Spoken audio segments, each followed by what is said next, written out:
was a strange period, actually. I mean, the Lamb kind of started for me. I can remember driving into Headley Grange. I had Andy, my first wife, with me, and I had Jolie with me. And there was this kind of, it was a bit like going into a Dickens novel, you know, it was like this, windows broken and rats everywhere. There were rats everywhere. Bad Company had used it, and Zeppelin had used it, and they'd recorded the When the Levee Breaks album there. But no one had cleaned up. It was really odd. I mean, this poor woman that owned the house, I don't think she knew what she was letting herself in for.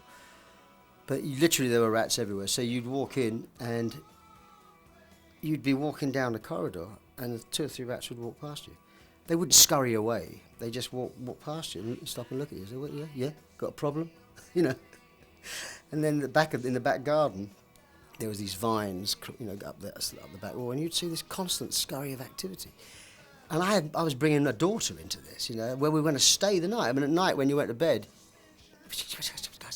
you could hear the scurrying around it. I mean, the place never slept. I remember talking to Robert Plant about this. They worked in the same place. Zepp had worked at Headley Grange, and he said, "You know, I'm convinced that place was haunted." I said, "Me too. I heard the sounds at night. I couldn't get off to sleep. That place was weird." So we took over the living room to write, and there was another room with a piano, which I guess during the first few weeks of this, there must have been discussions, which I was there for, but I don't remember much, about who wrote the lyrics. You know, it was one story, okay. One story, one lyric writer, which I guess in theory is the way to go. But so what I remember mostly about the Lamb was the 4 of us in the big room, jamming and writing and recording on my Nakamichi, everything. And in the other room, Peter writing lyrics to the things that were already there. Which means that, I mean, obviously we did play some stuff all together, but it was like him and us, it seemed. You know, my shutter went off at those moments. That's what I remember. Concept and lyric were all Peter's, and I have to be honest, and I say that I think the actual story is the weakest thing about the album. I mean, I don't think the story is really very gripping. Some of the individual lyrics are wonderful, I think, but the totality just doesn't move me. It doesn't do anything for me, really. It reads a bit like a sort of Kurt Vonnegut novel or something, you know, without perhaps quite as good imagery. And I just that's always stays with me, really. It doesn't satisfy me in the way that some of the other albums do. I mean, the Supper's Ready concept was a much simpler thing, you know, good and evil, you know, but that worked great, I think. But this one, not so well.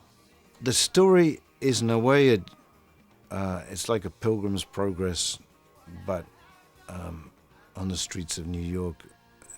So it's a spiritual journey into the soul, and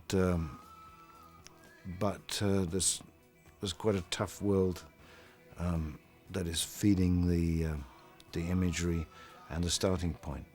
I think when we started writing, and we seemed to have quite a lot of ideas on the Lamb, we thought it would be the idea of making it a double album concept would be adventurous and would be quite a nice thing to try and do, you know. We had no idea what the concept was going to be or anything, but we felt that the audience our audience would be able to take it, you know. And so we found it quite an exciting idea of things to do. And then obviously we had to set about and think about what was the concept going to be about.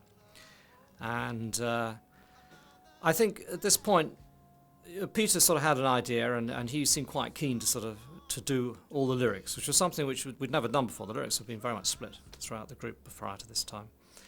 And we weren't really in favour of this, you know. I mean, to be honest, I think the rest of us, because it felt that it would give the album a sort of one-dimensional quality. And I think lyrically, I mean, for me, it does have that for that reason. And but anyhow, I think, you know, perhaps the relationships in the group was getting a little bit more, you know, wasn't quite as easy as it once had been. Probably because Peter was being thrust out as the star in a way. You know, media would only concentrate on Peter really, which was strange in a group that was sort of as democratic as we were in a way, you know, in the way everything came with music and everything was done. So that was a little bit difficult for us, I think. And obviously during the making of, while we were actually writing this album, Peter actually got an offer to do this film script for William Friedkin, and he decided he was going to do it and went off. And that was in the middle of the writing. Looks at you once, you know we understand. I'd written a story, from having done these introduction stories, which went on the back of a live album. And it was about a woman who began sort of stripping in a tube train and taking off her clothes. Anyway, eventually she strips herself down, and all that's left is this sort of tube of light. And it was something that caught William Friedkin's fancy, because he was Mr. Hot and Happening in Hollywood at the time, because he'd just done Exorcist. And he wanted to use that power to try and reinvent Hollywood and bring in a whole new team of people. And he invited me in as an ideas person, to brainstorm and come up with different concepts in different areas. I love ideas, I love brainstorming with smart people, and that was suddenly going to be given a vehicle and given a chance to come to life. So I really wanted to do it. And I think even though, Phil has always been a sort of jobbing musician and doing other things, there was from, I think, Tony, and to some extent Mike, this feeling, well, I think it was a bit, why should he have all the fun? But it was the sense that, no, we're not happy to make time for you to go off and piss away valuable band time when you should be committed and turning up at 9 o'clock every morning. And that was a sort of hot, contentious issue. And so he did leave, because we gave him an ultimatum: you choose Friedkin or you stay with the band. So he went. William Friedkin sort of, I didn't want to split the band up. I don't even know if this is going to work. This is just an idea. So Peter comes back. But at that point, of course, we all know that this could happen at any time. My first feeling when Peter left was, okay, well, the vocals get in the way anyway. Let's just do it instrumentally.